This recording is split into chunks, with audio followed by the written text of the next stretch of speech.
Vous êtes la directrice adjointe du Musée des cultures guyanaises, qui, après avoir accueilli une exposition sur l'incendie de Cayenne en 1888, nous vous avions d'ailleurs reçu à ce propos en janvier sur cette exposition. Vous proposez maintenant une exposition qui met en avant les femmes au travers de la toponymie de la ville de Cayenne. Qu'est-ce qui vous a poussé à créer cette exposition? Alors, juste une petite précision, ce n'est pas une expo qui remplace celle sur l'incendie. Hein. Celle sur l'incendie se poursuit. Non, pas du tout. C'est juste, je veux préciser que l'expo sur l'incendie se poursuit. Ah, c'est sur un autre site, à l'annexe du musée, qu'on va avoir cette expo qui est bien plus petite, sur les femmes dans la toponymie de Cayenne, donc au nom des femmes.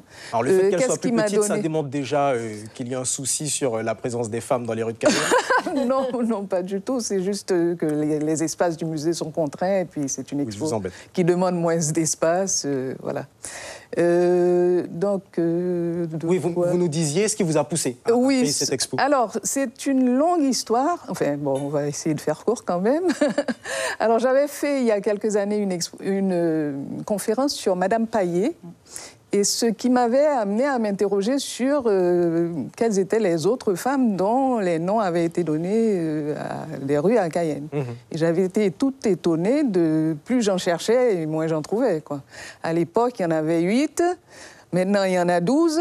Donc, on est en 2012. Oui, voilà. Il y en a, bon, on progresse quand même, lentement, mais sûrement. Donc, à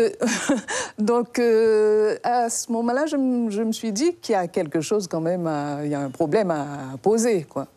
Donc, d'où l'idée de lancer cette exposition. Mais il y avait un problème au départ, c'est que à la base, c'est plus un sujet de conférences ou de thèses même, je dirais, parce que plus je rentre dedans, plus je me rends compte de la complexité du thème. Sujet, mais on a réussi quand même, quand j'en ai parlé à la directrice du musée, elle m'a dit parce qu'il faut, quand on présente une expo, avoir beaucoup d'images, au moins.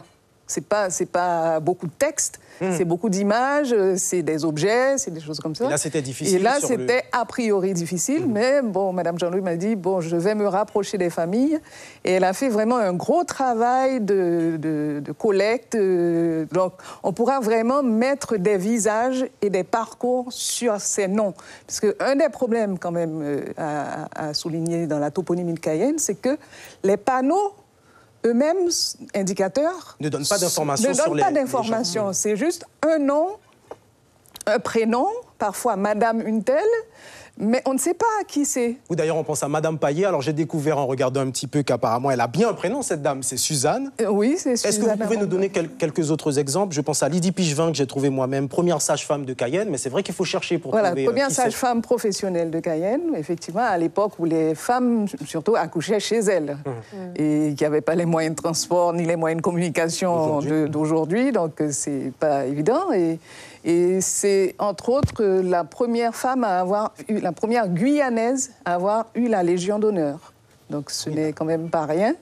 Mais au départ, justement, pour en revenir à l'affaire d'une certaine opacité des panneaux indicateurs, au départ, c'était mentionné rue Pigevin. Donc on ne savait même pas que c'était une femme. Voilà. Donc ce sont les panneaux les plus récents qui mentionnent rue Madame Pigevin. Mais bon, on n'en sait toujours pas davantage. Pas plus sur cette fameuse dame. Voilà. Et c'est un problème qui est assez général. Voilà. D'ailleurs, parlons du fait que ça dépasse les frontières de la Guyane. En France hexagonale, 97% des rues de Paris sont attribuées à des hommes. Et il n'est même pas évident que les 3% restants soient attribués à des femmes. À des femmes, oui. Parce que ça peut être des lieux. Ça peut être des lieux, ça peut être des dates, ça peut être toutes sortes de choses. Parce que c'est comme en Guyane, il n'y a pas que hommes et femmes, il y a une foison de fleurs, fruits, etc. Bon. Et ce n'est pas que Cayenne qui a adopté cette tendance. Quel est le constat d'ailleurs en local? C'est une douzaine de rues, c'est ça? Une douzaine de rues, oui, si on s'arrête aux rues. Et si on élargit aux établissements publics, je trouve un corpus de 27 femmes. Suivez l'info sur Guyana Première, télé, radio et Internet.